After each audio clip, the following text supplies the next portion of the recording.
हाँ, सबसे पहला पॉइंट तो आरसी सर्किट से रिलेटेड ही रिपीट कर रहा था कि सिंगल रेजिस्टर सिंगल कैपेसिटर वाले सर्किट में चार्ज और करंट की वैल्यू हम किसी भी टाइम में बता सकते हैं। ठीक है। और उसके बाद मैंने बोला था कि चार्ज और करंट अगर हम बता सकते हैं तो क्या हम आरसी सर्किट में, क्योंकि हमें करंट की वैल्यू हमेशा पता है, तो क्या हम आरसी सर्किट में रेजिस्टर के अक्रॉस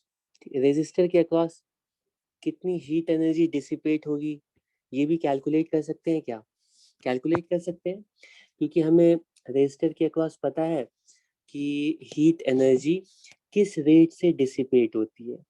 तो यहाँ पे ऑब्वियसली रेजिस्टर के अक्रॉस आई स्क्वायर आर वाला फॉर्मूला यूज करना ज़्यादा रेलेवेंट होगा। तो हम बोलेंगे कि रेजिस्टर के across I square R rate से हीट एनर्जी डिसिपेट होती है।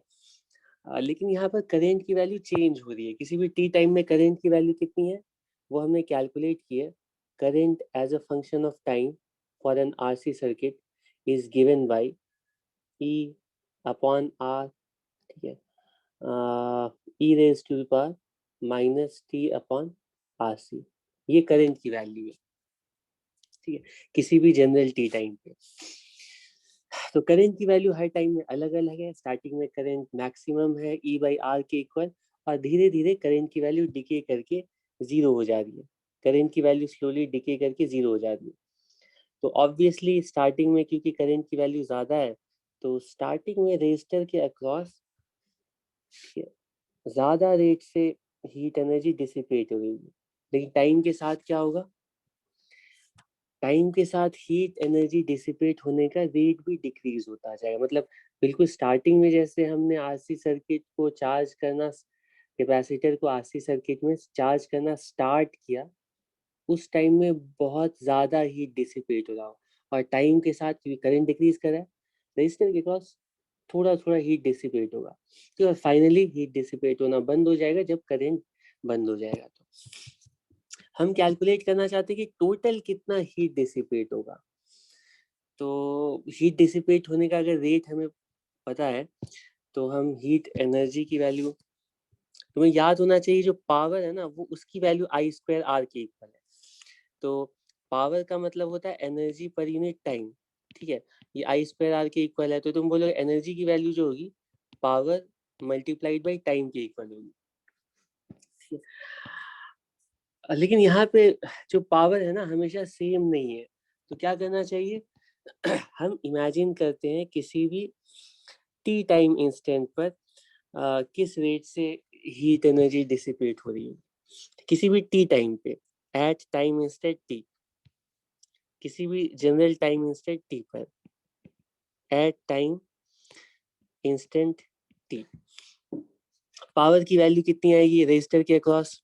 वो ऑब्वियस है, I square R, I square R की इक्वल होगी। और आई की वैल्यू हमें पता है। ठीक है, आई की करंट की वैल्यू हमें पता है कितनी है। करंट की वैल्यू वो है E upon R, E upon R whole square. इसका स्क्वायर किया और ई रेस्ट पर, चलो इसके साथ ही स्क्वायर करता हूँ, ई रेस्ट पर minus tau upon R C. ठीक है, इसका होल स्क्वायर टाइम्स आर, यही है ना पावर की वैल्यू। किसी भी टी टाइम के बाद रेजिस्टर के अक्रॉस इस रेट से एनर्जी डिसिपेट हो रही होगी। ठीक है, तो मैं कह रहा हूँ कि total power, total energy dissipated in form of heat की वैल्यू के बारे में अभी नहीं सोचते हैं। अभी सोचते हैं कि टी से टी प्लस डी टी के बीच में रेजिस्टर के अक्रॉस कितनी एनर्जी डिसिपेट होगी। और टी टाइम से लेकर T plus D T time के बीच का जो इंटरवल है उसमें हम ऐसा मान सकते हैं कि करंट की वैल्यू ऑलमोस्ट सेम है, E by R E raise पर minus T upon R C. और इस छोटे से इंटरवल में पावर की वैल्यू सेम है, कांस्टेंट है। तो इस छोटे इंटरवल के लिए हम बोल सकते हैं between T two T plus D T, ठीक है, एनर्जी डिसिपेटेड की वैल्यू होगी पावर dt। ठीक है, ये डी लिखना पड़ेगा, सॉरी।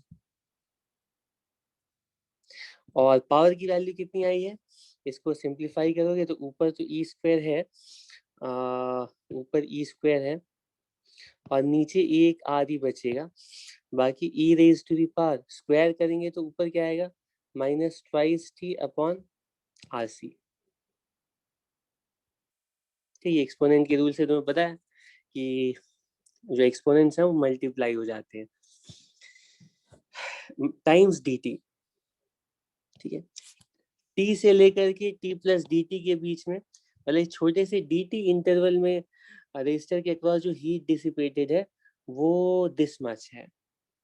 तो टोटल हीट एनर्जी डिसिपेटेड कितनी होगी, टोटल हीट एनर्जी डिसिपेटेड कितनी होगी वो हम लिखेंगे इस छोटे से एलिमेंटल हीट को ऐड करके, कि हर छोटे छोटे dt टाइम इंटरवल में हीट को ऐड कर देंगे तो हमें टोटल हीट डिसिपेटेड की वैल्यू पता चल जाएगी। और इसको इंटीग्रेट करते हैं, इंटीग्रेशन में जो भी कांस्टेंट है उसको बाहर निकाल लेते हैं। यहाँ पर कांस्टेंट है E square upon R, this is constant, और E raise to the power, sorry यहाँ पे इंटीग्रल आएगा, और E raise to minus twice T upon R C, ठीक है, टाइम्स डी टी। इसमें टाइम की लिमिट क्या रखेंगे, टाइम की लिमिट क्या रखेंगे बताओ।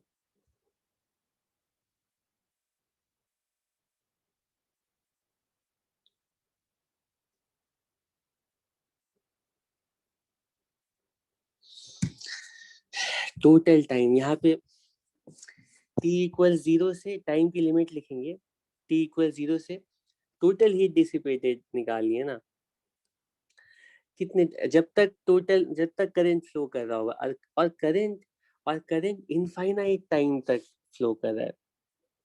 तो ट्रू सेंस में स्टेडी स्टेट का मतलब t इक्वल्स इंफिनिटी। ठीक है, लेकिन ऐसा बता चुका हूँ कि अगर रेजिस्टेंस की वैल्यू बहुत ज्यादा नहीं है, या ऐसा हम डिस्कस कर चुके हैं कि एक टाइम कांस्टेंट के बाद ही कैपेसिटर में 63% चार्ज आ जाता है। ठीक है, और दो टाइम कांस्टेंट के बाद वो 85 से 90% के बीच में चार्ज आ जाता है। तो दो तीन टाइम कांस्टेंट के बाद हम ऐसा मान सकते हैं कि कैपेसिटर ऑलमोस्ट फुली चार्ज हो गया।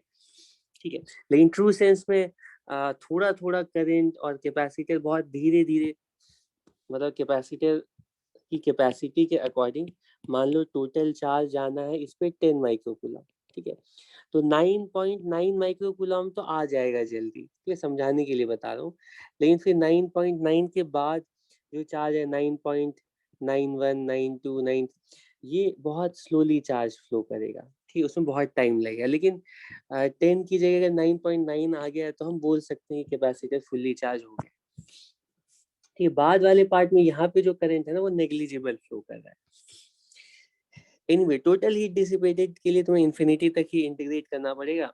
तो इनफाइनाइट टाइम में टोटल हीट डिसिपेटेड कितना हुआ रेजिस्टर के अक्रॉस, जब तुम इसको इंटीग्रेट करके कैलकुलेट करोगे तो इसकी वैल्यू मैं अश्योर करता हूँ उतनी ही आएगी जितनी की हमने पहले गेस की थी।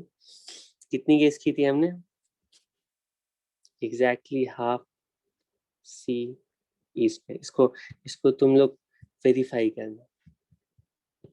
अब तुम लोग मुझे ब्लेम नहीं कर सकते हो कि आरसी सर्किट में एग्जैक्टली हाफ एनर्जी ही क्यों डिसिपेट हो रही है, वो मैंने कैलकुलेट करके दिखा दिया तुम्हें। ठीक है, हर आरसी सर्किट में करंट इसी तरह से फ्लो करता है कि करंट के करस्पॉन्डिंग जो हीट एनर्जी डिसिपेटेड है हमेशा कैपेसिटर में स्टोर्ड एनर्जी के इक्वल होती है, या बैटरी की टोटल एनर्जी सप्लाइड का हाफ होती है।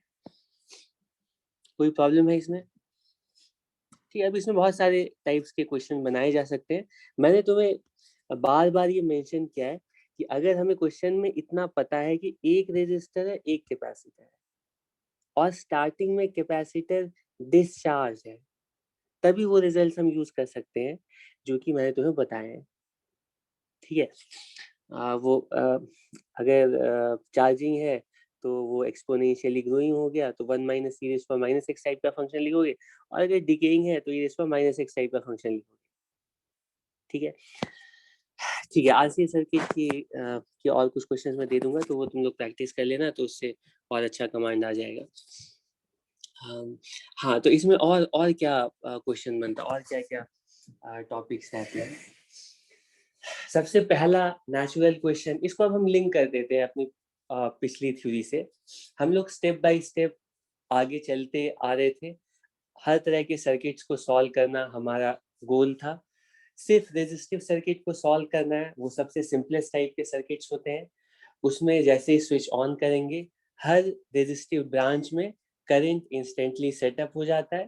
करंट की वैल्यू केसीएल केवीएल अप्लाई करके कैलकुलेट कर लेते हैं।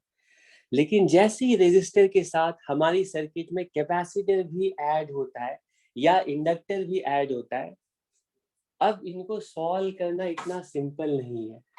प्रॉपरली तो सॉल्व करने का तरीका यही है कि जिस भी टाइम में तुम्हें, क्योंकि अगर रेजिस्टर के अलावा कैपेसिटर या इंडक्टर आ गया ना, मान लो तुम्हारे पास कोई ऐसा सर्किट है जिसमें रेजिस्टर है, सिर्फ रेजिस्टर है, ठीक है, इस तरह का कोई सर्किट है, ठीक, कोई इस तरह का सर्किट है, तो मैं कह रहा हूँ इस तरह के सर्किट्स को सॉल्व करने के लिए तो तुम केसीएल केवीएल अप्लाई करके प्रॉपरली हर ब्रांच में करंट वोल्टेज निकाल सकते हो। और मैं पहले ही बता चुका हूँ कि कैसा भी रेजिस्टिव सर्किट हो, अगर प्योर रेजिस्टिव सर्किट है तो तुम अपने लेवल पे उस रेजिस्टिव सर्किट को 100% सॉल्व कर सकते हो। ठीक है, करंट वोल्टेज हर जगह बता सकते हो सिर्फ केसीएल केवीएल यूज करके। ठीक है, लेकिन जैसे इसमें कहीं पर कैपेसिटर आ जाता है, ठीक है, मान लो यहाँ पर कैपेसिटर आ गया, यहाँ पर कैपेसिटर आ गया, और यहाँ पे मान लो इंडक्टर आ गया। अब इसी सर्किट को अगर सॉल्व करना है, तो अब सॉल्व करने में मतलब डायरेक्टली हम सॉल्व नहीं कर सकते हैं, क्योंकि अब किसी भी ब्रांच में करंट की वैल्यू स्टेडी नहीं होगी। ठीक, पहले जैसे स्टेडी करंट आ रहा था, जैसे स्विच को क्लोज कर दिया, अब हर ब्रांच में करंट की वैल्यू, हर कैपेसिटर पे चार्ज की वैल्यू वो टाइम के साथ चेंज करेगी, क्योंकि कैपेसिटर इंस्टेंटली चार्ज नहीं होता है ना। तो जिस भी सर्किट में कैपेसिटर आ गया, उसके किसी भी ब्रांच में करंट की वैल्यू टाइम के साथ वैरी करेगी। ठीक है, तो ऐसे सर्किट को जब हम सॉल्व करेंगे, तो सॉल्व करने का मतलब है पहले की तरह डायरेक्टली सॉल्व करना स्टार्ट नहीं करेंगे। हमारा क्वेश्चन होगा कि किस टाइम में तुम इस सर्किट को सॉल्व करना चाहते हो, क्योंकि अलग अलग टाइम में अलग अलग करंट की वैल्यू होगी, अलग अलग सोल्यूशन होगा। किस टाइम में तुम ऐसे मिक्स सर्किट को सॉल्व करना चाहते हो। ठीक है, तो सॉल्व करने के लिए किसी पर्टिकुलर टाइम पे सॉल्व करने के लिए उसी पर्टिकुलर टाइम पे तुम केसीएल केवीएल की इक्वेशन लिखोगे, फिर से केसीएल केवीएल को सॉल्व करोगे, और तुम्हें हर ब्रांच में टी टाइम पे करंट वोल्टेज पता चल जाएगा। लेकिन इस बार डिफरेंस सिर्फ इतना ही रहेगा कि अब तुम्हें जो केवीएल की इक्वेशंस आएंगी उसमें वो सिंपल अलजेब्राइक इक्वेशंस नहीं होंगी, डिफरेंशियल इक्वेशन होंगी। तो तुम्हारे पास जो करंट या चार्ज की वैल्यू आ रही है वो फंक्शन ऑफ टाइम होगी।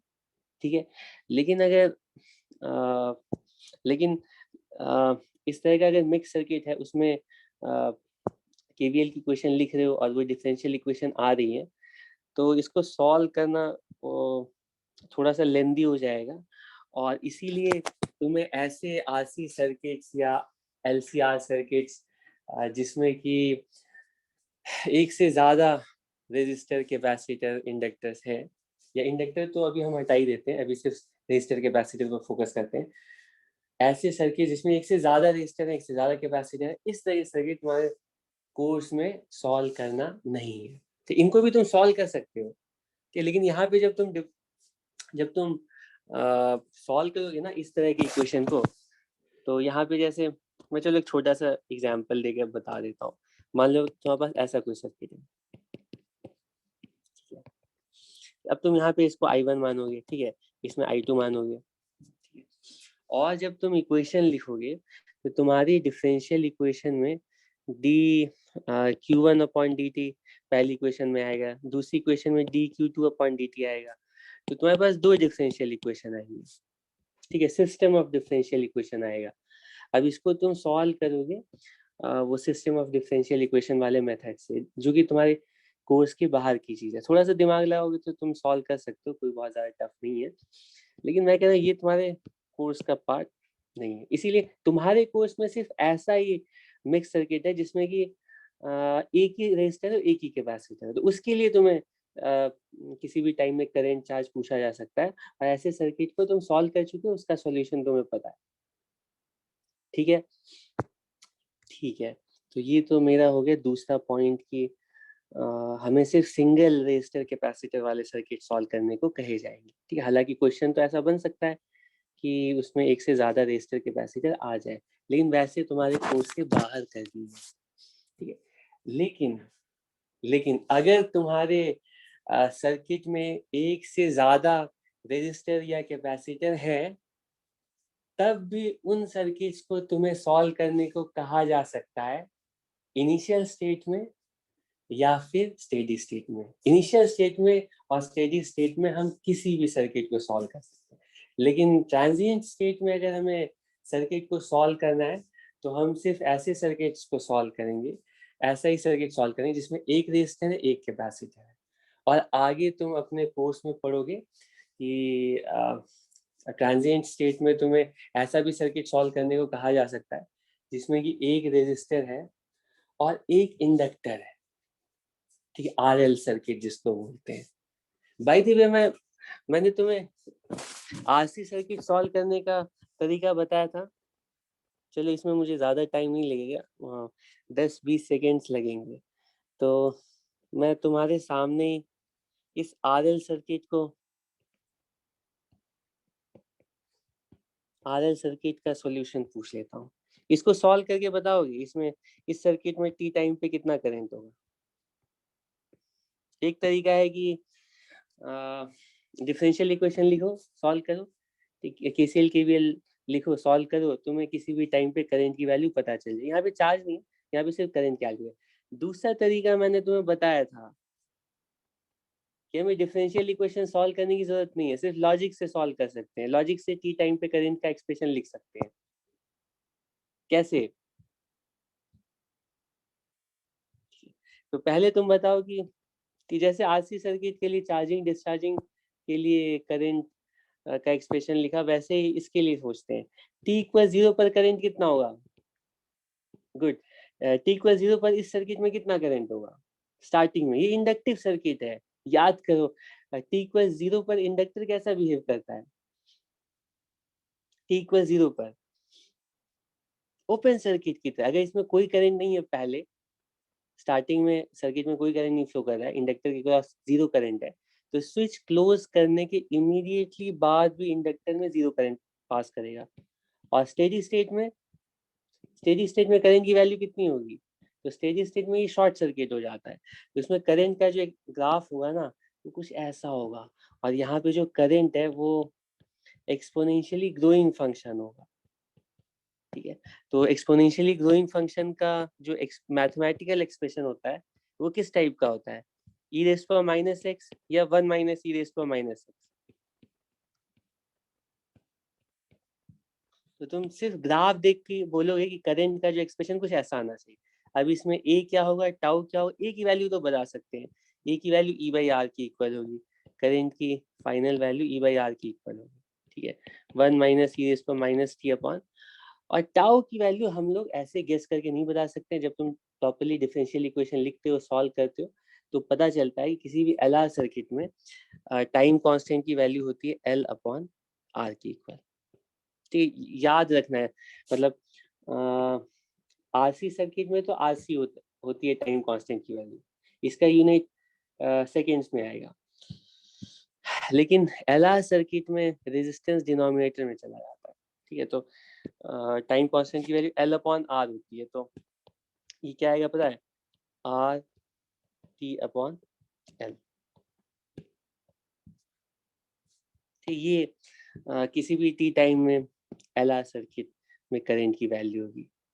प्रीवियस नॉलेज से ही तुम एलआर सर्किट के भी सारे क्वेश्चन ऐसे ही सॉल्व कर सकते हो, जिसमें एनर्जी नहीं पूछी है, करंट वाले क्वेश्चन सॉल्व कर सकते हो। ठीक है, अब इस तरह के सर्किट्स में ये क्वेश्चन पूछा जाता है कि ये बताओ कि कितने टाइम के बाद हमारे LR सर्किट में करंट की वैल्यू मैक्सिमम का हाफ होगी, 50% करंट होगा। सॉल्व कर लोगे, ठीक है। उसमें टाइम की वैल्यू कैलकुलेट करनी है और करंट की जगह लिखोगे मैक्सिमम करंट का 50%, ठीक है।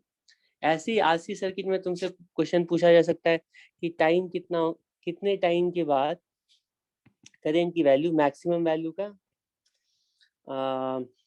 वैल्यू का लेटेस्ट से 25% होगी या कुछ भी 25% होगी, मान लो बाई 4। तो तुम्हें किसी भी जनरल टी टाइम पे करंट की वैल्यू पता है कितनी है? E/R, RC सर्किट की बात कर रहा हूँ, ठीक है। ये RC सर्किट है। E/R e⁻t/RC, यही होता है ना। इसको तुम इक्वेट करोगे, मैक्सिमम करंट का मतलब E/R/4। तो इसको सिंप्लीफाई करके यहाँ पे सारी चीजें नोन है, टाइम की वैल्यू पता चल जाएगी, ठीक है। और इसमें इससे आसान टाइप का क्वेश्चन हो सकता है कि टाइम की वैल्यू गिवन हो, यहाँ पे करंट गिवन है, टाइम बताना है। हो सकता है कि तुम्हें टाइम दे दिया जाए, जैसे कि हमने 1-2 एग्जांपल्स किए थे, उसमें टाइम की वैल्यू 1 मिली सेकेंड, 10 मिली सेकेंड, है ना। टाइम की वैल्यू दे दी जाएगी और तुम्हें टाइम सब्सटीट्यूट करके करंट की वैल्यू कैलकुलेट करनी पड़ेगी, ठीक है। इस तरह क्वेश्चन कर लोगे। ओके, वेरी वेल, ठीक है। फाइनली सेल्स,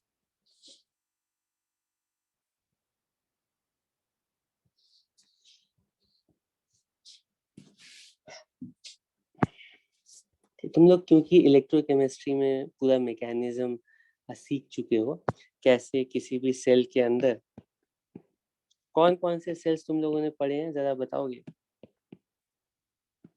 इसके अंदर इलेक्ट्रोड होता है, ठीक है।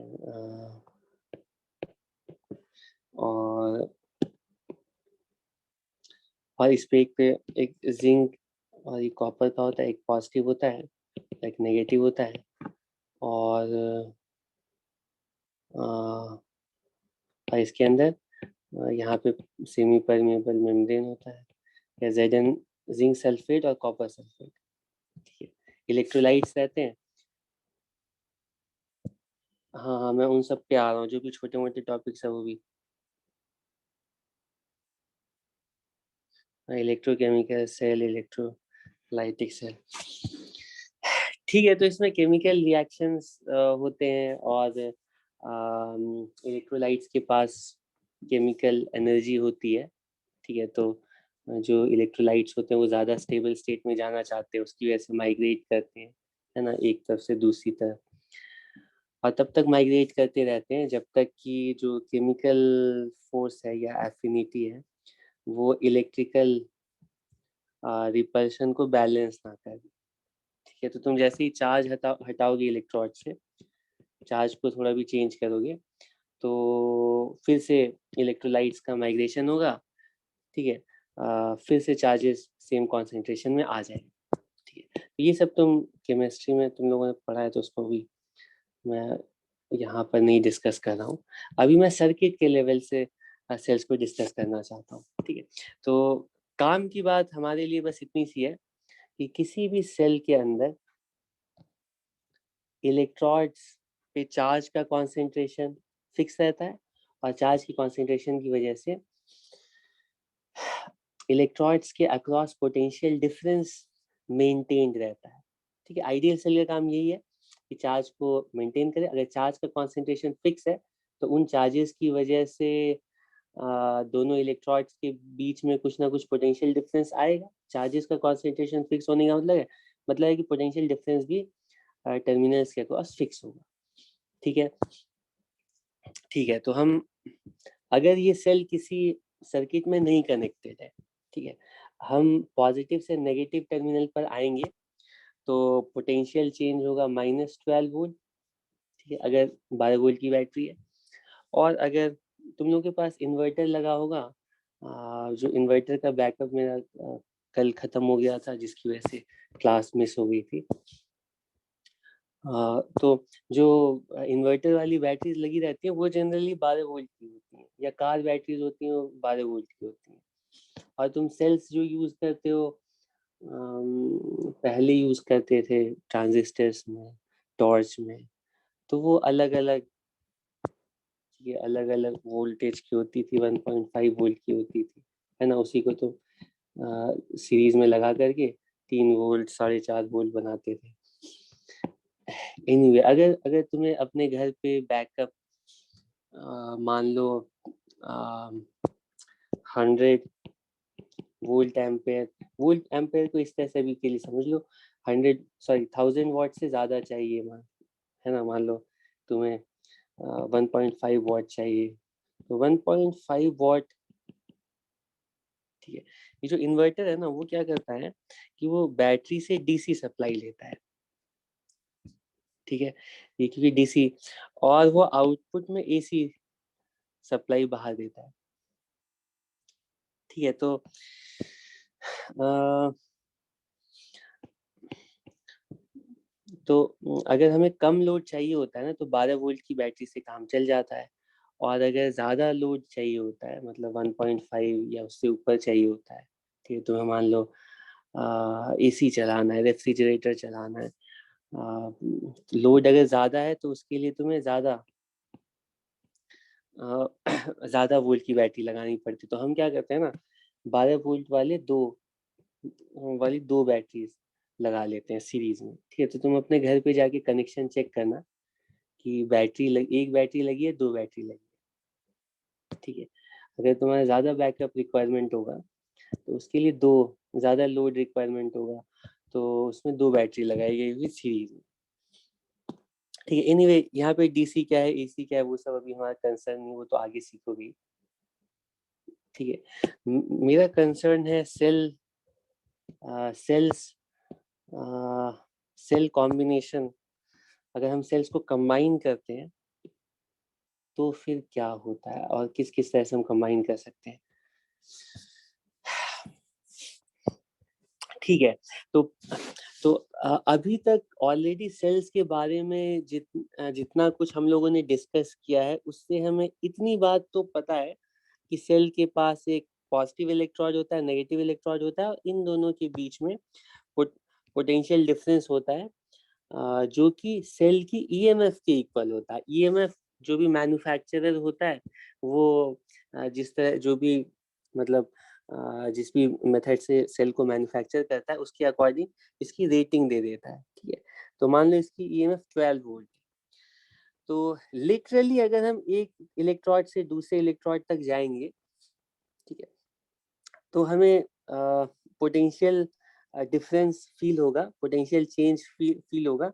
अगर हायर से लोअर जा रहे हैं तो हमें 12 वोल्ट का फॉल मिलेगा, और अगर लोअर से हाई जा रहे हैं तो 12 वोल्ट का राइज मिलेगा, ठीक है। ये कहलाता है ओपन सर्किट वोल्टेज, ठीक है। और इस वोल्टेज को सेल मेंटेन करके रखती है, ठीक है। लेकिन सेल तो यूज में तभी आएगा जब इसको सर्किट से कनेक्ट करेंगे। तो हम क्या करते हैं, सेल के टर्मिनल्स को, ठीक है, ऐसे कंडक्टिंग वायर से किसी मतलब लोड के अक्रॉस, सिंप्लिसिटी के लिए मान लो एक ही रेजिस्टर ले लेते हैं, लोड के अक्रॉस कनेक्ट कर दिया। लोड के अक्रॉस कनेक्ट किया, चार्जेस यहाँ पे सर्कुलेट करने लगे, है ना। जब चार्जेस सर्कुलेट करते हैं तो चार्जेस सर्कुलेट करने के बाद इन चार्जेस को इलेक्ट्रोलाइट्स के अंदर से पास करके, ठीक है, सेल के लोअर इलेक्ट्रोड से हायर इलेक्ट्रोड पे जाना पड़ता है, ठीक है। और सेल के अंदर भी चार्जेस को फ्लो करने के लिए, ठीक है, एक एक तरह की रेजिस्टेंस एक्सपीरियंस करनी पड़ती है। जिस तरह एक्चुअल रेजिस्टर के अंदर से जब इलेक्ट्रॉन्स पास कर रहे होते हैं तो उन्हें आयन के मेश और दूसरे इलेक्ट्रॉन्स के की रेजिस्टेंस को सफर करना पड़ता है। उसी तरह जब यही चार्जेस, यही इलेक्ट्रॉन्स जब जब इलेक्ट्रोलाइट्स के अंदर से पास करते हैं तो वहां पे भी आयन्स होते हैं, वो मूवेबल होते हैं, लेकिन वो भी हिंड्रेंस ऑब्स्टैकल प्रोड्यूस करते हैं इलेक्ट्रॉन्स के फ्री मूवमेंट में, ठीक है। जिसकी वजह से, ठीक है, चार्जेस को सेल के अंदर भी हम बोलते हैं एक इंटरनल रेजिस्टेंस एक्सपीरियंस करना पड़ता है, ठीक है।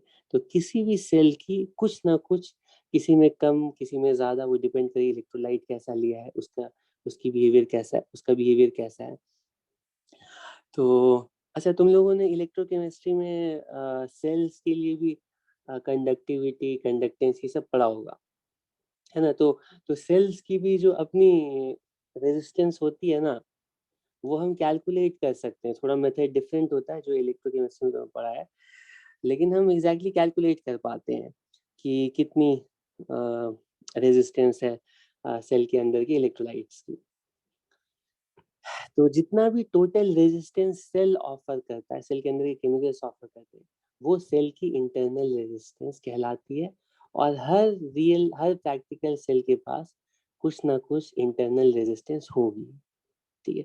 तो अब क्वेश्चन उठता है कि अगर हम सेल के टर्मिनल के अक्रॉस, मतलब लोअर से हाई जाए या हाई से लो जाए, क्लोज सर्किट कंडीशन में, जब सेल सर्किट में काम कर रहा है और करंट सेल के अक्रॉस पास कर रहा है, उस केस में अगर हम सेल के अक्रॉस ट्रैवल करते हैं लोअर से हायर टर्मिनल की तरफ या हायर, तो पोटेंशियल चेंज की वैल्यू कितनी होगी?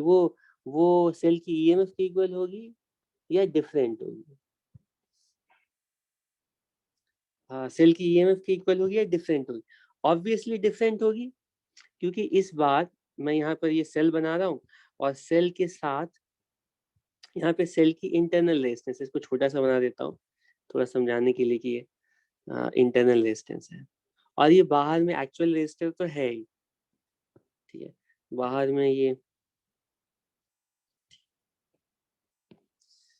ओके। हालांकि ये हम थोड़ा साइड में दिखा देते हैं तो उससे सर्किट में कोई फर्क नहीं पड़ता है। हालांकि ये रेजिस्टेंस इसके अंदर इलेक्ट्रोड्स के बीच में होता है। और दूसरा एक और कंफ्यूजन अपने दिमाग में नहीं रखना है, सिंबॉलिकली तो हम सेल को कुछ ऐसे ड्रॉ करते हैं और सर्किट में ऐसा लगता है कि ये इलेक्ट्रोड्स ना ओपन है, मतलब ये वाला जो पार्ट है ना ओपन है, लेकिन एक्चुअली ये ओपन नहीं है।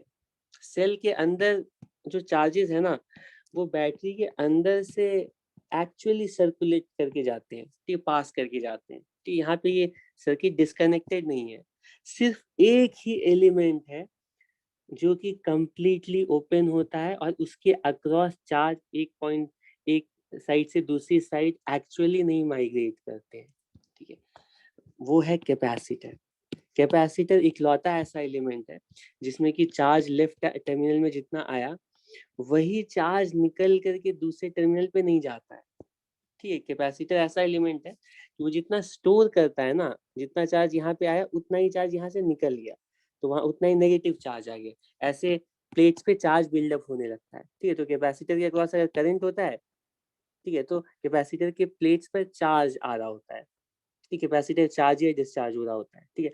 लेकिन एक्चुअली कोई भी चार्ज लेफ्ट प्लेट से राइट प्लेट ट्रैवल नहीं करता है, ठीक है? लेकिन बाहर के सर्किट में तुम्हें ऐसा ही लगेगा कि करंट पूरा कंटिन्यूअस है, लेकिन करंट यहाँ पे कंटिन्यूअस नहीं होती कैपेसिटर में, ठीक है? ये सब तुम्हें पता होना चाहिए। एनीवे, तो क्वेश्चन है कि बैटरी के टर्मिनल के अक्रॉस पोटेंशियल डिफरेंस कितना होगा क्लोज्ड सर्किट कंडीशन में? तो कोई प्रॉब्लम नहीं है कि मान लो कैपिटल आ रहा है, स्मॉल आ रहा है, बैटरी की ये ई है, ठीक है? तो बैटरी के अभी हम आ रहे हैं आशिक उस पॉइंट पर। हाँ, मुझे बताओ कि अब बैटरी के टर्मिनल्स के अक्रॉस पोटेंशियल डिफरेंस कितना होगा? तो हम लोअर टर्मिनल से हायर टर्मिनल की तरफ जाते हैं, लोअर टर्मिनल यहाँ पर है, हायर टर्मिनल यहाँ पर है, ठीक है? जो बैटरी है ना, इस इस पार्ट का जो सिंबल है वो ये पूरा पार्ट है, ठीक है? इंटरनल रेजिस्टेंस को मिला करके हम बोलेंगे, ये दोनों मिला करके सेल का सर्किट सिंबल कहलाएंगे, ठीक है? सिर्फ अकेले ये सेल का सिंबल नहीं है। तो बैटरी के टर्मिनल के अक्रॉस अगर हमें पोटेंशियल डिफरेंस पूछा जा रहा है, तो लेटेस्ट से हम यहाँ से लेफ्ट से राइट ट्रैवल करते हैं। ऑब्वियसली सर्किट को कनेक्ट करने के बाद इस सर्किट में करंट होगा और करंट कुछ इस तरह से फ्लो कर रहा होगा, लेटेस्ट से वो करंट आई है, ठीक है? तो बताओ, बी से हम ए की तरफ ट्रैवल कर रहे हैं, तो पोटेंशियल डिफरेंस की वैल्यू कितनी होगी? V A minus V B, V A B, ये कितनी होगी? कि बी से ए जा रहे हैं तो V A minus V B. तुम बोलोगे कि अगर हम बी से ए की तरफ जा रहे हैं तो हम रेजिस्टर के अंदर करंट की डायरेक्शन में ट्रैवल कर रहे हैं, जिसका मतलब है कि पोटेंशियल फॉल होगा, तो माइनस आई आर ड्रॉप आएगा, ठीक है, इंटरनल रेजिस्टेंस की वजह से पोटेंशियल ड्रॉप होगा, और प्लस ई राइज होगा। तो जो बैटरी के अक्रॉस एक्चुअल पोटेंशियल, बैटरी के टर्मिनल के अक्रॉस अगर एक्चुअल पोटेंशियल डिफरेंस तुम मेजर करोगे, तो वो एक्चुअल पोटेंशियल डिफरेंस कितना आएगा पता है? वो ईएमएफ नहीं आएगा, वो ईएमएफ से कुछ कम होगा। ठीक, मान लो 12 वोल्ट की बैटरी है, तो क्लोज सर्किट कंडीशन में उसके टर्मिनल्स के अक्रॉस पोटेंशियल डिफरेंस की वैल्यू वो कभी भी 12 वोल्ट के इक्वल नहीं होगी, उससे वो डिफरेंट ही होगी, और जनरली उससे कम ही होगी। ठीक है, तो मैंने अपना बैटरी चेंज किया था, तो बैटरी की मैं रेटिंग देख रहा था, तो उसमें जो ओपन सर्किट वोल्टेज था ना, वो 12 पॉइंट समथिंग था, 12.75 या कुछ ऐसे ही था। ठीक है, ताकि जब हम सर्किट को क्लोज करें, तो क्लोज सर्किट कंडीशन में वो 12 वोल्ट का पोटेंशियल डिफरेंस दे पाए, जिससे कि ये 12 वोल्ट जब इन्वर्टर में जाएगा, तो उसकी जो इलेक्ट्रॉनिक सर्किटरी है वो 12 वोल्ट पर काम कर पाए। ठीक है, फिर वो एसी को, सॉरी डीसी को एसी में कन्वर्ट करे। एनीवे ठीक है, तो अब मेरा तुम लोगों से क्वेश्चन है, ये तो क्लियर है, पहले से भी तुम्हें पता था कि बैटरी के टर्मिनल्स के अक्रॉस जो पोटेंशियल डिफरेंस की वैल्यू होती है वो ईएमएफ से डिफरेंट होती है। ठीक है, और इस केस में तुमने देखा है कि बैटरी के टर्मिनल्स के अक्रॉस अगर हम पोटेंशियल डिफरेंस मेजर करते किसी भी इंस्ट्रूमेंट से, तो पोटेंशियल डिफरेंस की वैल्यू ईएमएफ से कम ही आती। तो मेरा क्वेश्चन है कि क्या, अगर मान लो कोई बैटरी है, उसकी ईएमएफ 12 वोल्ट दी गई है, कि बैटरी की ईएमएफ बता दी गई है 12 वोल्ट है, अब मैं पूछ रहा हूँ कि क्या हमेशा इस बैटरी के टर्मिनल्स के अक्रॉस पोटेंशियल डिफरेंस की वैल्यू 12 वोल्ट से कम ही होगी, या यह ज्यादा भी हो सकती है? बताओ, या सेम भी हो सकती है? बताओ, हमेशा कमी होगी या ज्यादा भी हो सकती है?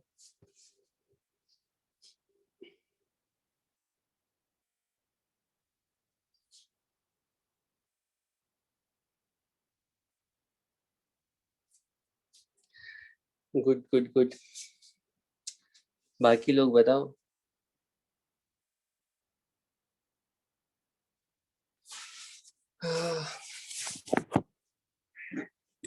तो वो डिपेंड करता है कि बैटरी में करंट किस डायरेक्शन में फ्लो कर रहा है। अभी तो तुम्हें यही लगेगा कि बैटरी के जो टर्मिनल्स हैं, टर्मिनल्स के अकॉर्डिंग करंट हमेशा हायर से लोअर फ्लो करना चाहिए, लेकिन ज़रूरी नहीं है, हमेशा ऐसा ज़रूरी नहीं है। मैं एग्जांपल लेकर के समझाता हूँ। मान लो हमारे पास 2 बैटरी है, ठीक है, और एक बैटरी, अच्छा इस तरह का एग्जांपल तो आया है तुम्हारे पास, ठीक है, 2 बैटरी है हमारे पास, एक बैटरी मान लो 10 वोल्ट की है और ये 5 वोल्ट की है, ठीक है, और रेजिस्टेंस दोनों में सेम है, मान लो 2 ओम है और ये 2 ओम है, ठीक है। अब तुमसे क्वेश्चन पूछा गया किस डायरेक्शन में करंट फ्लो करेगा। ठीक है, नॉर्मल केसीएल केवीएल से सॉल्व करोगे तब तो कहीं भी करंट मान लो, और केवीएल की क्वेश्चन से आई की वैल्यू कैलकुलेट करो, अगर पॉजिटिव आया, आई की वैल्यू पॉजिटिव आई, इसका मतलब है जो भी अज्यूम डायरेक्शन है वो सही डायरेक्शन है, वरना ऑपोजिट है। ऐसे तुम देख करके अगर तुमसे पूछा जाए किधर करंट फ्लो करेगा, तो तुम गेस करके बता सकते हो कि 10 वोल्ट की जो बैटरी है वो इस सर्किट में क्लॉकवाइज डायरेक्शन में करंट फ्लो कराना चाहती है, और जो 5 वोल्ट की बैटरी है वो सर्किट में एंटी क्लॉकवाइज डायरेक्शन में करंट फ्लो कराना चाहती है। ऑब्वियसली 10 वोल्ट स्ट्रॉन्ग है, तो इस सर्किट में जो करंट फ्लो करेगा वो कुछ यूं फ्लो करेगा, ठीक है, मान लो आई है। अब अगर 10 वोल्ट के अक्रॉस तुम्हें ड्रॉप लिखना पड़े ना, ए बी ए बी, तो 10 वोल्ट के अक्रॉस कितना ड्रॉप लिखोगे पता है? वो लिखोगे 10, क्योंकि यहाँ पे करंट कैसे फ्लो कर रहा है, अगर हम बी से ए जा रहे हैं, लोअर से हायर इलेक्ट्रोड टर्मिनल की तरफ ट्रैवल कर रहे हैं, तो हम इस बार पोटेंशियल डिफरेंस की वैल्यू 10 वोल्ट के अक्रॉस पोटेंशियल डिफरेंस की वैल्यू लिखेंगे कितना, +10, ठीक है, माइनस आई आर, क्योंकि करंट की डायरेक्शन में ट्रैवल कर रहा है।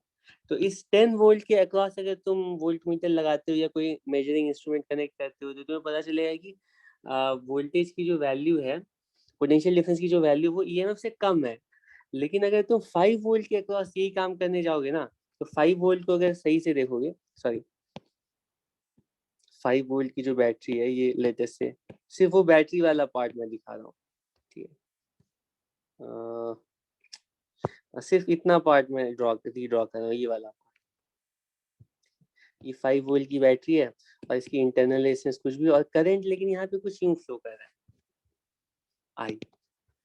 अब अगर तुम बी से ए की तरफ ट्रैवल करते हो, लोअर से हायर की तरफ ट्रैवल करते हो, तो क्या लिखोगे? पोटेंशियल चेंज की वैल्यू क्या लिखोगे? पहले लो से हाई जा रहे हैं तो ये +5, ठीक है। लेकिन रेजिस्टर के अक्रॉस हम करंट के ऑपोजिट डायरेक्शन में ट्रैवल कर रहे हैं, तो ये भी +IR के इक्वल होगा, ठीक है। इसका मतलब है कि 5 वोल्ट की बैटरी के अक्रॉस अगर तुम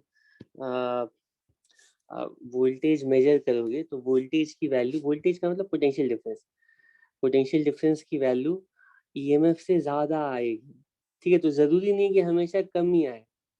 हाँ, अगर बैटरी की पोलैरिटी के अकॉर्डिंग करंट फ्लो करेगा, तो वोल्टेज की वैल्यू हमेशा ईएमएफ से कम आएगी, और अगर बैटरी की पोलैरिटी के ऑपोजिट डायरेक्शन में करंट फ्लो करेगा, तो वोल्टेज की वैल्यू ईएमएफ से ज्यादा भी आएगी, ठीक है। और अगर करंट ही नहीं फ्लो कर रहा है, ऐसा भी हो सकता है कि करंट ना फ्लो करे, सर्किट क्लोज्ड हो, लेकिन उस ब्रांच में करंट ना आए, तो अगर करंट नहीं फ्लो कर रहा है, तो फिर वोल्टेज की वैल्यू कितनी होगी? ईएमएफ के इक्वल होगी, है ना, क्योंकि करंट ही नहीं है, इंटरनल रेजिस्टेंस तो है, करंट ही नहीं। जैसा कि पोटेंशियोमीटर में भी होता था। एनीवे, तो तुम्हारे कोर्स में सेल्स के लिए क्या सीखना है? सेल्स के लिए सीखना है सेल कॉम्बिनेशन। किस किस टाइप की कॉम्बिनेशन? सेल कॉम्बिनेशन का मतलब पहले की तरह ही, जैसे रेजिस्टेंस कॉम्बिनेशन तुम पढ़ते हो कि एक से ज्यादा रेजिस्टर्स को कनेक्ट कर दिया गया है सीरीज में, पैरेलल में।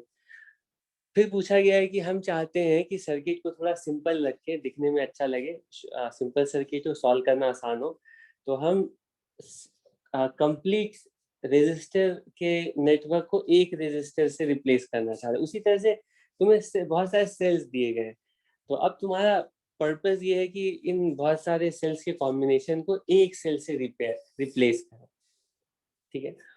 और वो इस कॉम्बिनेशन का इक्विवेलेंट सेल कहलाएगा।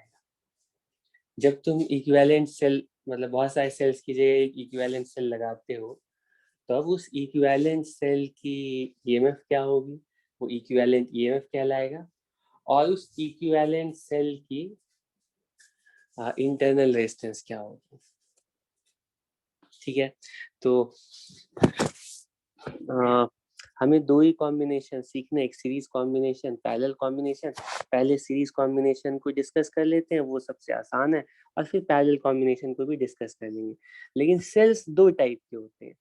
पहले टाइप का सेल, एक्चुअली तो एक ही टाइप का सेल होता है, वो है रियल सेल, जिसमें कि ईएमएफ होती है, इंटरनल रेजिस्टेंस होती है।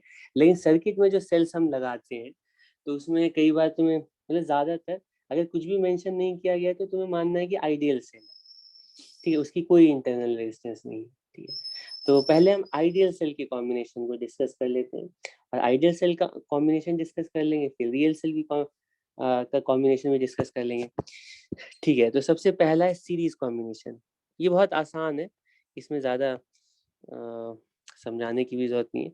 मैं अभी आइडियल सेल्स दे रहा हूँ। मान लो हमारे पास एक सेल कुछ ऐसे है, ठीक है, ऐसे है, ठीक है, ऐसे है, ठीक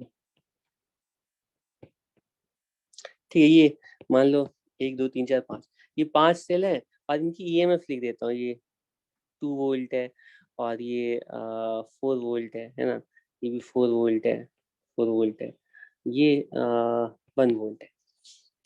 क्वेश्चन में कहा गया है कि ये 5 आइडियल सेल्स हैं, इनको सीरीज में कनेक्ट कर दिया गया है। अब पूछा गया है कि इनका इक्विवेलेंट ईएमएफ कितना होगा। मतलब इसको एक सेल से रिप्लेस करना है, तो उस एक सेल की ईएमएफ कितनी रखनी पड़ेगी, जिससे कि जो ओवरऑल सर्किट है, उस सर्किट में कोई चेंज नहीं है। मतलब ये वाला जो पार्ट हमें दिया गया है ना, इस सर्किट में कहीं ना कहीं लगाया गया होगा, यहाँ पे पूरा एक बड़ा सा नेटवर्क होगा, तो उस बाहर वाले नेटवर्क को कुछ भी पता नहीं चले अगर हम इस सीरीज कॉम्बिनेशन को हटा के एक सेल इक्विवेलेंट ईएमएफ का लगा दे तो इक्विवेलेंट ईएमएफ की वैल्यू कितनी होनी चाहिए? इसकी जगह एक सेल लगाएंगे तो उस एक सेल की ईएमएफ कितनी होनी चाहिए? ईएमएफ का मतलब क्या होता है? एक पॉइंट से दूसरे पॉइंट तक ट्रैवल करके देखो कि कितना पोटेंशियल चेंज हो रहा है, कि वही तो ईएमएफ कहलाएगा ना। तो कोई प्रॉब्लम नहीं, तुम यहाँ पे देखोगे कि अगर हम यहाँ से ट्रैवल करना स्टार्ट करते हैं, अच्छा पहले मान लो मैं सिर्फ ये इन चारों के बारे में पूछ रहा हूँ, तो तुम देख सकते हो यहाँ पे चारों सेल जो है ना सेम पोलैरिटी में लगाए, ठीक है। अगर तुम इधर से चलना स्टार्ट करते हो तो ये 1 वोल्ट का राइज होगा, इधर से चलते हो फिर 4 वोल्ट, और आगे चलते हो 4 वोल्ट, और आगे चलते हो 4 वोल्ट। तो तुम लेफ्ट एंड राइट एंड से लेफ्ट एंड तक ट्रैवल करते हो, इस कॉम्बिनेशन के क्रॉस ट्रैवल करने के बाद तुम्हें पता चलता है कि 13 वोल्ट का राइज है, ठीक है। तो अगर इसको एक सेल से रिप्लेस करना है तो तुम बोलोगे कि इसकी जगह हमें एक 13 वोल्ट का सेल कनेक्ट करना पड़ेगा, ठीक है। लेकिन ऐसा तब होगा जब मतलब सबकी ईएमएफ को तुम्हें ऐड करना है। सीरीज में इक्विवेलेंट ईएमएफ कैलकुलेट करने का मतलब है इन सारे सेल्स की ईएमएफ को डायरेक्टली ऐड कर दो, यही तुम्हारा इक्विवेलेंट ईएमएफ होगा फॉर ऑब्वियस रीजन, क्योंकि सब मिलके उतना ही ईएमएफ प्रोड्यूस करेंगे जितना कि सबकी इंडिविजुअल ईएमएफ का सम होगा। सिंपल है। लेकिन मान लो इसमें से कोई एक सेल है जिसकी की पोलैरिटी तुमने रिवर्स कर दी है, कुछ ऐसे है, ठीक है। अब क्या होगा इस केस में? क्या होगा? ये 1 वोल्ट है,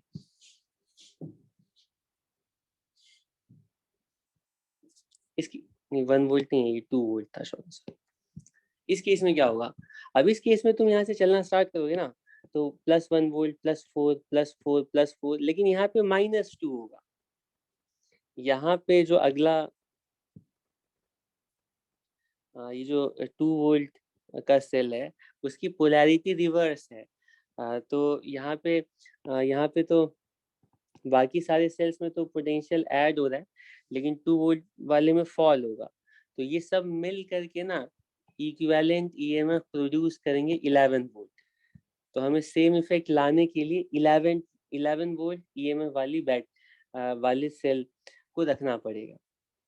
कोई प्रॉब्लम नहीं है, ठीक है। तो सीरीज में तो कोई प्रॉब्लम नहीं। अब क्वेश्चन उठता है कि अगर इसी की जगह रियल सेल लगा दिए जाते, तो मान लो इन सब के पास ना इंटरनल रेजिस्टेंस भी है 1 ओम। अब क्या होता, खुद गेस करके बताओ।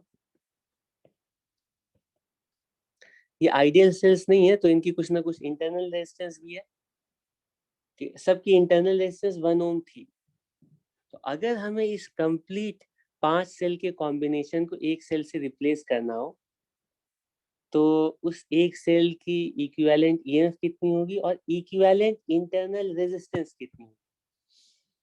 तो ऑब्वियस है सीरीज में अगर कनेक्टेड है तो तुम देख करके बोल सकते हो कि इन सारे सेल्स के लिए जो इक्विवेलेंट ईएमएफ होगी ना वो तो 1 +4 +4 +4 -2, ठीक है। मतलब कि +11। तो 11 वोल्ट का इक्विवेलेंट ईएमएफ वाला सेल कनेक्ट करना पड़ेगा।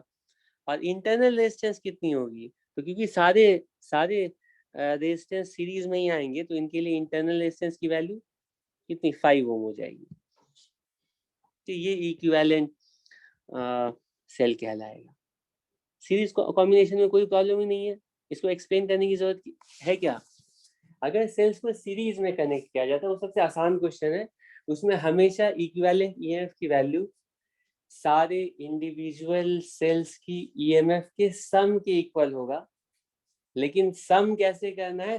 पोलैरिटी देख करके, ठीक है। अगर ऑपोजिट पोलैरिटी होगी तो उसके सामने माइनस रखना पड़ेगा, सेम पोलैरिटी होगी तो प्लस करना पड़ेगा। तो तुम्हें सारे सेल्स की ईएमएफ ऐड करना है पोलैरिटी देखते हुए। तो ये इक्विवेलेंट ईएमएफ हो गया। और रेजिस्टेंस की तो कोई पोलैरिटी नहीं होती, रेजिस्टेंस हमेशा सीरीज में ऐड ही होगी, ठीक है। बात खत्म।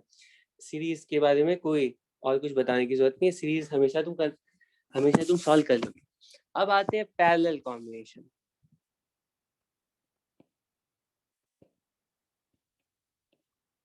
Parallel combination.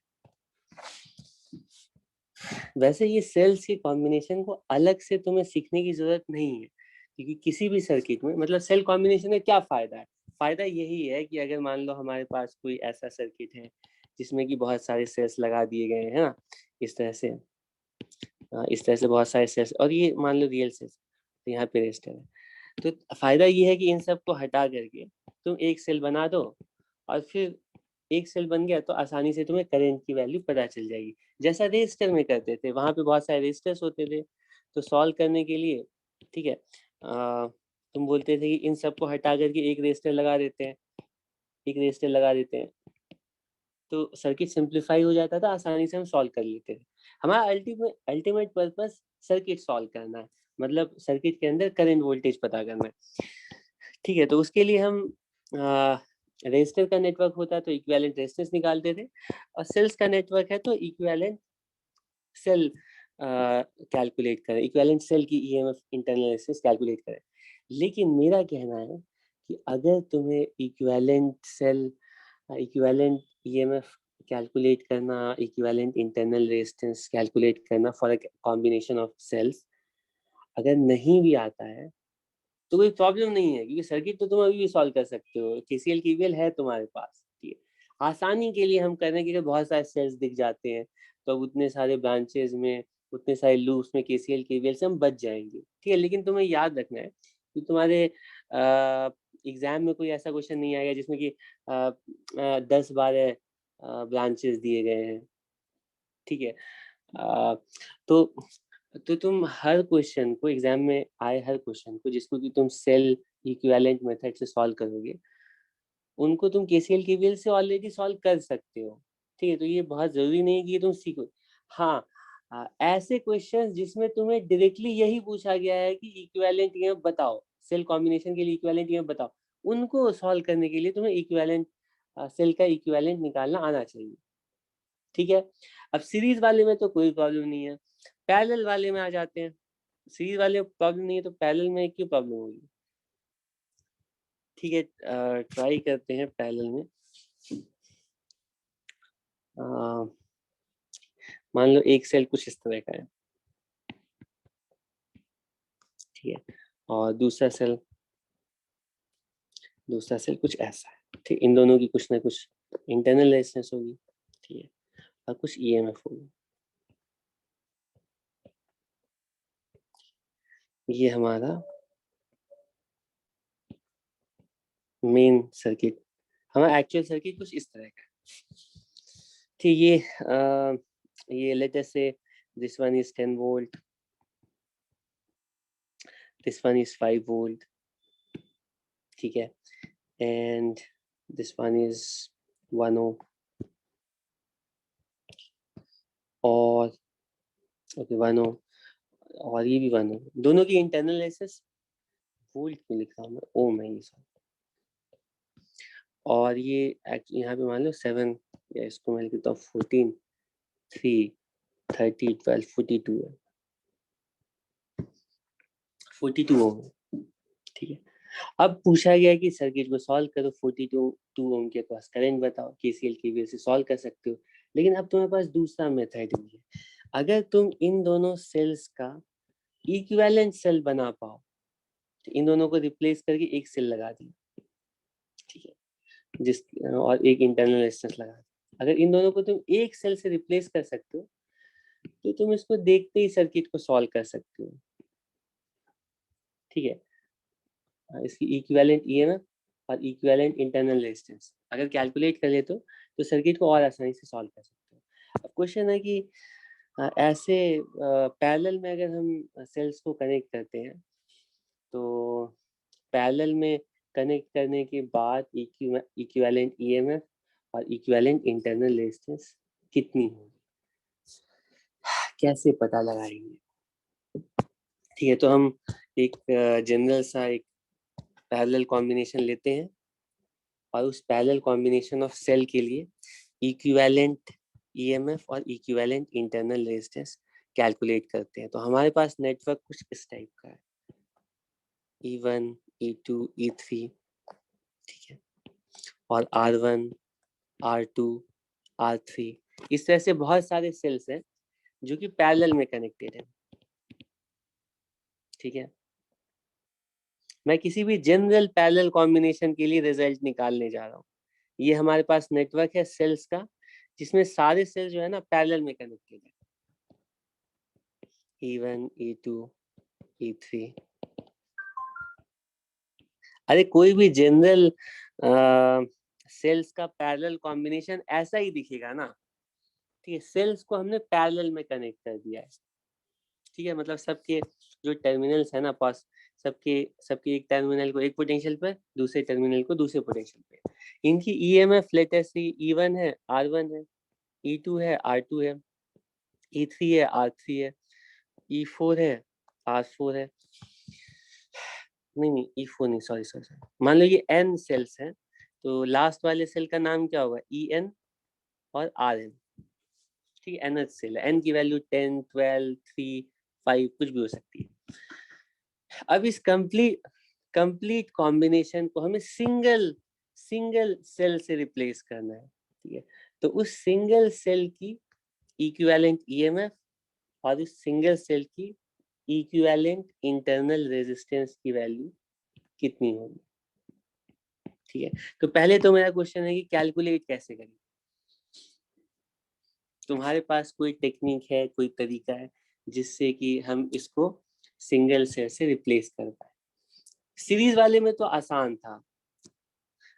नहीं, वो वोल्ट मीटर से तो हम मेजर करेंगे, हमें मेजर थोड़ी करना है, कैलकुलेट करना है सर्किट देख करके। जैसे पहले जो हमारे पास सीरीज में सेल्स थे, तो उनके लिए तुम्हें वोल्ट मीटर लगाने की जरूरत पड़ी थी क्या? नहीं पड़ी थी। एक टर्मिनल से दूसरे टर्मिनल पहुंच करके तुमने कैलकुलेट कर लिया था कि कितना ईएमएफ आएगा, नेट ईएमएफ कितना होगा, नेट इंटरनल रेजिस्टेंस। तो वैसा ही कुछ यहाँ पे करना चाहते हैं। इन दोनों पॉइंट्स के बीच में तुम थोड़ा इमेजिन करो, एक या दो ही सेल्स को लेकर के इमेजिन करो, ये दोनों सेल्स हैं। मैं कह रहा हूँ इन दोनों सेल्स को लेकर के इमेजिन करो, ये ए पॉइंट है, ठीक है, ये ए पॉइंट है और ये बी पॉइंट है। जब दोनों सेल्स पैरेलल में आ गए, तो ए और बी के बीच में गेस कर सकते हो कितना वोल्टेज होगा? अच्छा, एक काम करता हूँ, मैं यहाँ पे भी ना 10 वोल्ट सेम पोलैरिटी में लगा देता हूँ ताकि सोचना आसान हो। हाँ, अब मुझे बताओ, ठीक है, सिर्फ इस पार्ट को देखो। अभी मेरा फोकस जो है ना सेल्स का पैरेलल कॉम्बिनेशन है, तो इन दोनों सेल्स के पैरेलल कॉम्बिनेशन को देख करके थोड़ा गेस करो और बताओ कि अगर हम इसको एक सेल से रिप्लेस करते हैं, ठीक है, तो इस एक सेल के अक्रॉस उतना ही पोटेंशियल डिफरेंस आना चाहिए जितना ए और बी के बीच में पोटेंशियल डिफरेंस है। अग्री करते हो? अग्री करते हो सब लोग? इक्विवेलेंट का मतलब तो यही होता है ना, मतलब इस एक सेल की ईएमएफ और इंटरनल रेजिस्टेंस को मिला करके टर्मिनल्स के अक्रॉस जो वोल्टेज आ रहा है वो उतना ही आना चाहिए जितना कि ए और बी के बीच में वोल्टेज आना चाहिए। ठीक है, अब अब अब अब ये बताओ कि ए और बी के बीच में जो ईएमएफ की वैल्यू है वो तुम्हें क्या लगता है कितनी होनी चाहिए? वो कुछ भी हो सकती है, वो कितनी होनी चाहिए? क्या ईएमएफ की वैल्यू 50 वोल्ट हो सकती है? बताओ, 50 वोल्ट हो सकती है? नहीं हो सकती। क्या ईएमएफ की वैल्यू 2 वोल्ट हो सकती है?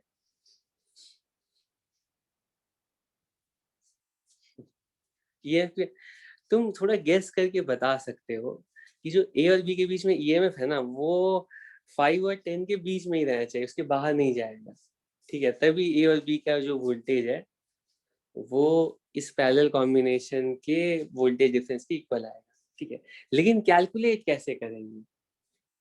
ठीक है, तो मैं तुम्हें अश्योर करता हूँ कि कभी भी सर्किट में कोई भी प्रॉब्लम आए तो सर्किट को सॉल्व करने के लिए हमारे पास एक थंब रूल हमेशा है, केसीएल केवीएल। तो सिर्फ केसीएल केवीएल मैं यूज करूंगा और आसानी से इन दोनों सेल्स के पैरेलल कॉम्बिनेशन के लिए ए और बी के लिए इक्विवेलेंट ईएमएफ और इक्विवेलेंट इंटरनल रेजिस्टेंस की वैल्यू मैथमेटिकली तुम्हें शो करूंगा कि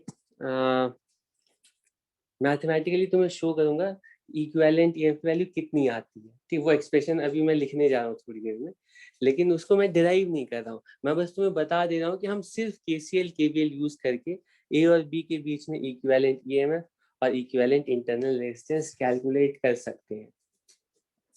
ठीक है, तुम सोचोगे कि यहाँ पर तो 42 ओम है, तो हमें तो रेजिस्टेंस पता है, लेकिन नहीं भी पता हो, जैसे इस वाले में इसके बाहर कितना रेजिस्टेंस लगा है ये हमें नहीं पता है, पूरा सर्किट तो दिया नहीं ना, आधा है, लेकिन उससे कोई फर्क नहीं पड़ता, हम कुछ भी यहाँ से करंट मान लेंगे आई, और यहाँ से आई है, हर ब्रांच में करंट डिवाइड कर देंगे, और ए और बी के बीच में इक्विवेलेंट ईएमएफ और इंटरनल रेजिस्टेंस की वैल्यू निकाल सकते हैं। अगर आई यहाँ से आ रहा है, इधर जा रहा है, तो इस पार्ट में भी आई जाएगा। ठीक है, एक इक्वेशन तुम इसके लिए लिखोगे ए और बी के बीच की वोल्टेज की, और एक दूसरी इक्वेशन इनके लिए लिखोगे, और दोनों को कंपेयर करोगे तो ईएमएफ की value, equivalent EMF, equivalent internal resistance की वैल्यू पता चल जाएगी। वो तुम्हें वैसे डिराइव करने की जरूरत नहीं है, इंटरेस्टेड हो तो कर सकते हो, वो बहुत अच्छा होगा, लेकिन मैं तुम्हें अश्योर कर रहा हूँ कि सिर्फ केसीएल केवीएल यूज करके हम equivalent EMF, equivalent internal resistance calculate करते हैं, और इक्विवेलेंट इंटरनल रेजिस्टेंस की वैल्यू कितनी आती है और ईएमएफ की वैल्यू कितनी आती है वो लिखने जा रहा हूँ। ठीक है, तो लिखने से पहले मैं बता देता हूँ, क्योंकि इसका डेरिवेशन मैं नहीं दिखा रहा हूँ, तो एटलीस्ट मुझे इतना तो करना चाहिए कि जो एक्सप्रेशन आए वो इस तरह से बताऊं कि तुम्हें याद हो जाए। ठीक, एटलीस्ट याद होने में आसानी है। ठीक है, तो सबसे पहले पैरेलल कॉम्बिनेशन के लिए इंटरनल रेजिस्टेंस का इक्विवेलेंट निकालते हैं। तो इंटरनल रेजिस्टेंस के इक्विवेलेंट का जो एक्सप्रेशन है वो कुछ इस तरह का आता है, क्योंकि सेल्स पैरेलल में है, तो इंटरनल रेजिस्टेंस की जो इक्विवेलेंट वैल्यू होती है वो कितनी आती है पता है? ये बहुत इंटरेस्टिंग है कि इक्विवेलेंट रेजिस्टेंस की जो वैल्यू आती है, इक्विवेलेंट इंटरनल रेजिस्टेंस की जो वैल्यू आती है 1/R1, 1/R2, 1/R3 dot dot dot up to 1/Rn। Internal resistance की इक्विवेलेंट वैल्यू उतनी आती है जितना कि रेजिस्टेंस के पैरेलल कॉम्बिनेशन के लिए आती। अब यहाँ पे बहुत बड़ा कंफ्यूजन हो जाता है, तुम लोग मानने लगते हो कि ये सारे रेजिस्टेंस पैरेलल में है। ये रेजिस्टेंस पैरेलल में नहीं है, मैं क्लियर कर दे रहा हूँ पहले। ठीक है, रिजल्ट सेम आ जा रहा है वैसा ही जैसा कि पैरेलल कॉम्बिनेशन के लिए इंटर रेजिस्टेंस का होता था, लेकिन यहाँ पे ये रेजिस्टेंस पैरेलल में नहीं माने जा सकते किसी भी हाल में, क्योंकि पैरेलल में होने का मतलब है,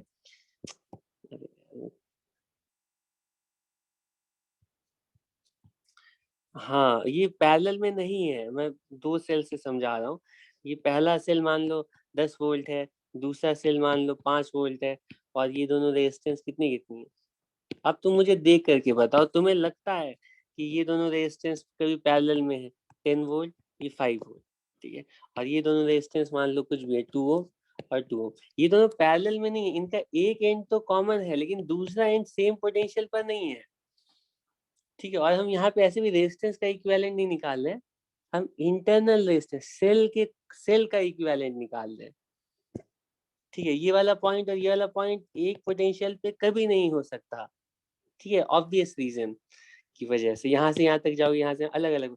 हाँ हाँ, एक पॉसिबिलिटी थी, अगर इन दोनों सेल्स का ईएमएफ सेम होता, मान लो ये भी 10 तब तो 100% श्योर होकर बोल सकते हैं कि ये दोनों रेजिस्टेंस पैरेलल में है।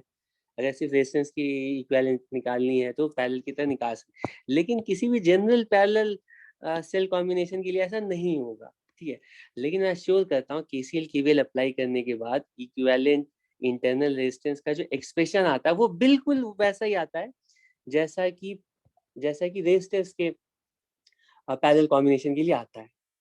ठीक है, तो अच्छा है ना, हमारे लिए याद रखना बिल्कुल आसान होगा। पैरेलल सेल का कॉम्बिनेशन है, इंटरनल रेजिस्टेंस की वैल्यू वैसे ही लिखेंगे जैसे पैरेलल सेल के कॉम्बिनेशन के लिए लिखते हैं। और इंटरनल ईएमएफ, सॉरी अब इंटरनल ईएमएफ की क्या, हाँ, अब इक्विवेलेंट ईएमएफ की वैल्यू कितनी होगी? तो जब तुमने इंटरनल इक्विवेलेंट इंटरनल रेजिस्टेंस की वैल्यू कैलकुलेट कर ली, तो पहले हर बार तुम्हें इक्विवेलेंट इंटरनल रेजिस्टेंस की वैल्यू कैलकुलेट करनी पड़ेगी, उसके बाद ही तुम इक्विवेलेंट ईएमएफ कैलकुलेट कर सकते हो। बस मैं ये कंक्लूड कर रहा हूँ, ये फाइनल पॉइंट्स बता रहा हूँ। आर इक्विवेलेंट की वैल्यू पता चल गई, इसको यूज करके हम इक्विवेलेंट ईएमएफ बता सकते हैं, डायरेक्टली नहीं बता सकते हैं। तो जो एक्सप्रेशन आता है वो कुछ इस तरह का आता है, अपॉन आर इक्विवेलेंट इक्वल, ठीक है। अच्छी बात है कि ये भी एक्सप्रेशन याद रखना, कोई कंप्लेन नहीं कर सकता है कि अरे ये बहुत ही डिफिकल्ट है ये रखना, मतलब ये एक्सप्रेशन बहुत ही डिफिकल्ट है। Equivalent EMF upon equivalent internal resistance equals E1 upon R1, E2 upon R2, E3 upon R3 up to EN upon RN। बताओ ये याद रखना डिफिकल्ट है क्या? डिराइव करना तुम बोल सकते हो हाँ अभी तो मुझे थोड़ा डिफिकल्ट लग रहा है, लेकिन ये एक्सप्रेशन हमेशा याद रहेंगे। इसमें किसी को कोई प्रॉब्लम है? इन एक्सप्रेशंस को यूज करके अभी मैं एक एग्जांपल लूंगा इसका, क्योंकि बिना एग्जांपल लिए तो मैं ये कैसे अप्लाई करना है थोड़ा कंफ्यूजन रह सकता है। एक्सप्रेशन कहता है कि अगर बहुत सारे सेल्स पैरेलल में कंबाइन किए गए हैं तो इस कॉम्बिनेशन के इक्विवेलेंट सेल की इंटरनल रेजिस्टेंस कैलकुलेट करने के लिए पैरेलल में जितने भी सेल्स हैं उनकी इंटरनल रेजिस्टेंस का पैरेलल कॉम्बिनेशन लेते, ठीक है। तो इक्विवेलेंट इंटरनल रेजिस्टेंस की वैल्यू तो हर एक सेल के इंटरनल रेजिस्टेंस का पैरेलल कॉम्बिनेशन लेकर के निकाल लेंगे, ठीक है। अब दूसरा क्वेश्चन है कि इस कॉम्बिनेशन के लिए इक्विवेलेंट ईएमएफ की वैल्यू कितनी होगी। तो इक्विवेलेंट ईएमएफ की वैल्यू हम कैलकुलेट करते हैं इस एक्सप्रेशन से। ये एक्सप्रेशन क्या है कि इक्विवेलेंट ईएमएफ जो हमें कैलकुलेट करनी अपॉन इक्विवेलेंट इंटरनल रेजिस्टेंस की वैल्यू हमेशा इक्वल होगी E1 अपॉन R1 E2। हाँ उबैर में उसी पॉइंट पर आ रहा था, वो आऊंगा थोड़ी देर में, मुझे फिर से याद दिला देना वैसे अगर बाई चांस मैं भूल गया, वैसे मुझे याद है। E1 upon R1 plus E2 upon R2 plus E3 upon R3, ऐसा ऐड करते करते EN अपॉन RN, मतलब जितने भी पैरेलल में सेल्स है ना उन सब की इंटरनल रेजिस्टेंस और सॉरी उन सब के लिए ईएमएफ और इंटरनल रेजिस्टेंस का रेशियो ऐड कर दो, ये इक्विवेलेंट सेल के ईएमएफ और इंटरनल रेजिस्टेंस के रेशियो के इक्वल होगा। चलो मैं एक छोटा सा एग्जांपल लेके ये जो हमारा बार बार पैरेलल कॉम्बिनेशन ये सेल ले रहे हैं ना, हाँ इसको अगर हमें सिंगल सेल से रिप्लेस करना है, थोड़ा प्रैक्टिस के लिए कि वो फॉर्मूला तुम्हें याद हो जाए। हाँ इसको अगर सिंगल सेल से रिप्लेस करना पड़े तो इक्विवेलेंट ईएमएफ की वैल्यू कितनी होगी और इक्विवेलेंट इंटरनल रेजिस्टेंस की वैल्यू कितनी होगी, जरा कैलकुलेट करके खुद से बताओ और फिर मैं सॉल्व करके बताता हूँ। जल्दी से बताओ, बहुत ज्यादा लेट हो गया है, रोजे में इतना टाइम मुश्किल होता है।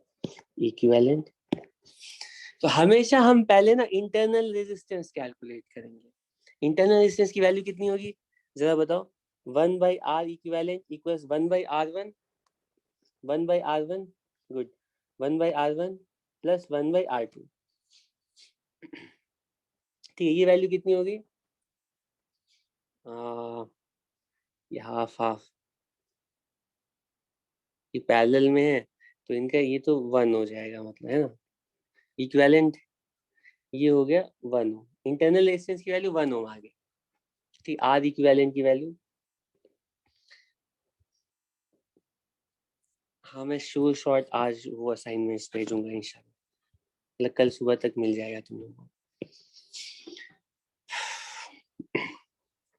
अब इक्विवेलेंट ईएमएफ की वैल्यू कितनी होगी, तो इक्विवेलेंट ईएमएफ का एक्सप्रेशन है कि इक्विवेलेंट ईएमएफ, इक्विवेलेंट सेल के लिए ईएमएफ और इंटरनल रेजिस्टेंस ये होगा E1 upon R1 plus E2 upon R2। तो E1 अपॉन R1 कितना है, वो 10 अपॉन 2 प्लस 5 अपॉन 2, ठीक है। तो equivalent EMF upon internal resistance की वैल्यू हमने कैलकुलेट की, 1 के इक्वल आ गई। ये वैल्यू कितनी आ रही है 15 अपॉन 2 7.5, तो तुम्हें पता चलेगा कि इक्विवेलेंट ईएमएफ की वैल्यू आ रही है 7.5 के इक्वल। मतलब अगर इन दोनों सेल्स को रिप्लेस करना एक सेल से तो उस एक सेल की ईएमएफ होगी 7.5 वोल्ट, ठीक है, और उस एक सेल की इंटरनल रेजिस्टेंस होगी 1 ओम, ठीक है। तो ये जो एक सेल है ना वो वैसा ही बिहेव करेगा सर्किट में जैसा ये दोनों मिल करके सर्किट के में बिहेव करते हैं। मतलब इस कॉम्बिनेशन को हम जिस भी सर्किट में लगाएंगे उस सर्किट के हर एक ब्रांच में करंट वोल्टेज की वैल्यू बिल्कुल उतनी ही होगी जितनी की इस इक्विवेलेंट सेल को लगाने के बाद आएगी। ठीक, अप्लाई कर लोगे फॉर्मूला। अच्छा, इसमें ये कंफ्यूजन मत रखना कि हमेशा मीन होगा, ये जरूरी नहीं कि अगर इसको मैं 3 ओम कर दूं ना तो ये मीन नहीं हो कुछ। ठीक है, ठीक है। किसी को या अभी ये फॉर्म इस पार्ट में किसी को अगर कोई डाउट है तो बताओ। अभी मेरे पास 2 मिनट है, उसमें एक पॉइंट लास्ट पॉइंट में मेंशन कर दूंगा इसी पैरेलल कॉम्बिनेशन से रिलेटेड, तो तुम्हारा ये कॉम्बिनेशन वाला पार्ट खत्म हो जाएगा सेल का भी। हाँ, इस पार्ट में किसी को कोई डाउट है, कंफ्यूजन है? अगर डाउट नहीं है तो ये 2 क्वेश्चंस हैं, इनको सॉल्व करके दिखा, तो छोटे छोटे मेंटल कैलकुलेशन से तुम बता सकते हो। पहला क्वेश्चन है कि अगर हम, ठीक है, m आइडेंटिकल सेल्स को पैरेलल में कनेक्ट करते हैं तो इक्विवेलेंट क्या होगा? ये सारे सेल्स आइडेंटिकल है, ठीक है, पूछा गया, पहले बार पूछा गया है। उस टाइम में शायद इसका नाम AIPMT होता था। सबकी EMF E है, R है, और ऐसे टोटल M रोज है, M ब्रांचेज है। ठीक है, इसका इक्विवेलेंट क्या होगा बताओ? अगर इन सारे पैरेलल कॉम्बिनेशन ऑफ सेल्स को एक सेल से रिप्लेस करेंगे तो EMF कितनी होगी, इंटरनल रेजिस्टेंस कितनी होगी, जल्दी बताओ। इक्विवेलेंट EMF कितनी होगी और इक्विवेलेंट इंटरनल रेजिस्टेंस कितनी होगी?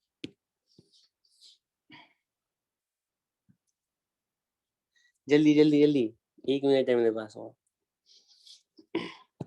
पहले इंटरनल रेजिस्टेंस बताओ।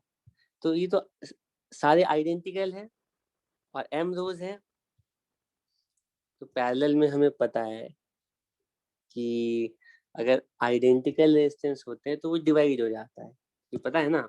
अगर 10 सेल सीरीज में है तो 10R हो जाएगा, पैरेलल में है तो R/10 हो जाएगा।